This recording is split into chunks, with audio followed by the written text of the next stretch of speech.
నమస్తే friends, welcome to my channel. ఈరోజు మనం రీసెంట్‌గా జరిగిన అహ్మదాబాద్ విమాన ప్రమాదం గురించి ఈ వీడియోలో తెలుసుకుందాం. స్కిప్ చేయకుండా చూడండి.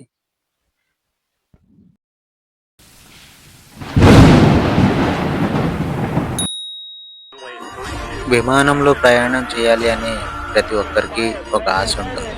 కానీ అనుకోకుండా ఇలా ప్రమాదం జరిగితే ఆ కుటుంబాల్లో తీరని లోటైతే ఉంటుంది. అలా జరిగిన ఈ సంఘటనే అహ్మదాబాద్‌లోని విమాన ప్రమాదం. అసలు ఏం జరిగింది? ఎలా జరిగింది? కారణాలేంటి? అక్కడ పరిస్థితి ఇప్పుడు ఎలా ఉంది? మన ప్రభుత్వం ఎలా స్పందించారు? అనే విషయాలు ఈ వీడియోలో మనం తెలుసుకుందాం. స్కిప్ చేయకుండా వీడియో మొత్తాన్ని చూడండి ఫ్రెండ్స్. జూన్ 12వ తారీఖున 2025 మధ్యాహ్నం 1:38 సమయంలో అహ్మదాబాద్‌లోని మేఘాని నగర్ సమీపంలో బీజే మెడికల్ హాస్టల్ భవనంపై కుప్పకూలిపోయింది విమానం. ఆ విమానం నంబర్ వచ్చేసి air India flight A171 Boeing 787/8 dream liner.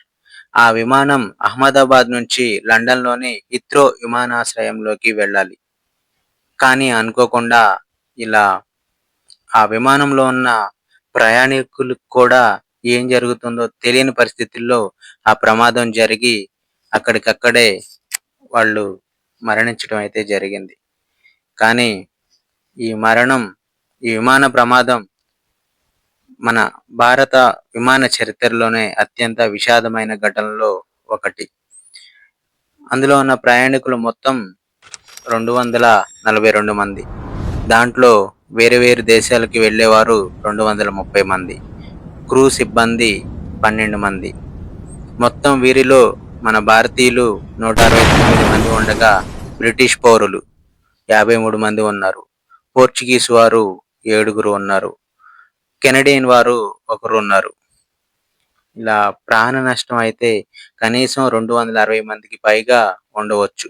విమానంలోని ప్రయాణికులు కాక హాస్టల్లో ఉన్న విద్యార్థులు కూడా ఉన్నారు. ఆ హాస్టల్లోని విద్యార్థులు రాబోయే తరానికి కాబోయే డాక్టర్స్‌గా ఉండేవారు. కానీ అనుకోని పరిస్థితుల్లో ఆ విమానం భవనంపై కూలడంతో అక్కడ ఆ విద్యార్థులు కూడా చనిపోవడం అయితే జరిగింది. ఇది చాలా బాధాకరమైన విషయం. కానీ అసలుకి ఇంత పెద్ద ప్రమాదంలో ఎవరైనా బ్రతికి బయటపడతారా అంటే అస్సలు ఛాన్సే ఉండదు. కానీ ఈ ప్రమాదంలో ఒక బ్రిటిష్ పౌరుడు మాత్రం బ్రతికి ప్రాణాలతో బయటపడ్డాడు. ఆయన పేరొచ్చేసి విశ్వాస్ కుమార్ రమేష్ అనే వ్యక్తి. ఆ విమానం టేకాఫ్ అయిన 30 సెకండ్‌లో తర్వాత ఎమర్జెన్సీ సంకేతాలు అందాయి. ఆ విమానం డ్రైవ్ చేస్తున్న పైలట్స్ వెంటనే మేడే అనే సంకేతాన్ని పంపినట్లు అధికారులు ధృవీకరించారు. కానీ కొద్దిసేపట్లోనే విమానం నియంత్రణ కోల్పోయి హాస్టల్ భవనంపై కుప్పకూలిపోయింది. వెంటనే భయంకరమైన మంటలు చెలరేగాయి. విమానంలోని ప్రయాణికులు పాపం ఏం జరుగుతుందో తెలిసే లోపే ప్రాణాలు విడిచిపెట్టారు. చుట్టుపక్కల ఉన్న ప్రజలు భయంతో అక్కడికి పరుగులు తీశారు. ఇలా జరిగిన వెంటనే మన Indian government NDRF, BSF, CISF మరియు ఫ్లైట్ సర్వీసులు సిబ్బంది వెంటనే స్పందించారు. ఆ ప్రమాదంలో గాయపడిన వారిని దగ్గరలో ఉన్న హాస్పిటల్స్‌కి అయితే తరలించడం జరిగింది. ప్రమాదం జరిగిన కొద్దిసేపటికి మన ప్రధానమంత్రి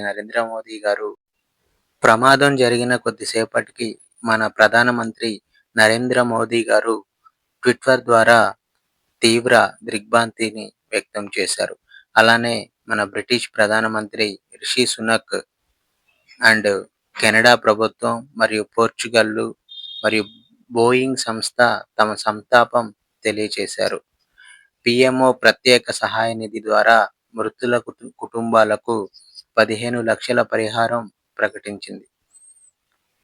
ఈ విమాన ప్రమాదంలో ఒక విషాదం హార్ట్ టచింగ్ ఇన్సిడెంట్ ఏంటంటే డాక్టర్ కోమి వియాస్ అనే అతను ఉదయ్పూర్లో జాబ్ వదిలేసి భార్యా పిల్లలతో లండన్లో కొత్తగా జీవితం మొదలు పెడదామని అదే ఫ్లైట్లో ప్రయాణం చేయటం జరిగింది.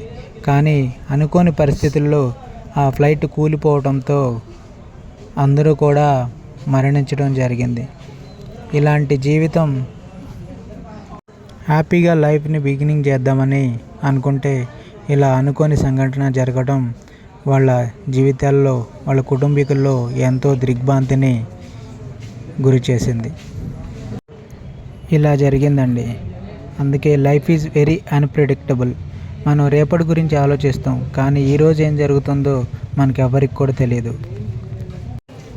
జీవితంలో మనం ఇచ్చే ప్రతి ఇంపార్టెంట్ థింగ్ కూడా టెంపరీగానే మిగిలిపోతుంది. కాబట్టి మనందరం ఉన్న జీవితాన్ని ఆనందంగా గడపాలి.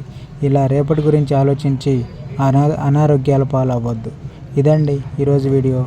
ఈ వీడియో కనుక మీకు నచ్చినట్టయితే లైక్ చేయండి, కామెంట్ చేయండి, మర్చిపోకుండా సబ్స్క్రైబ్ చేయండి. Thank you friends. Welcome to my channel. Support my channel, like, subscribe and comment చేయండి. Thank you.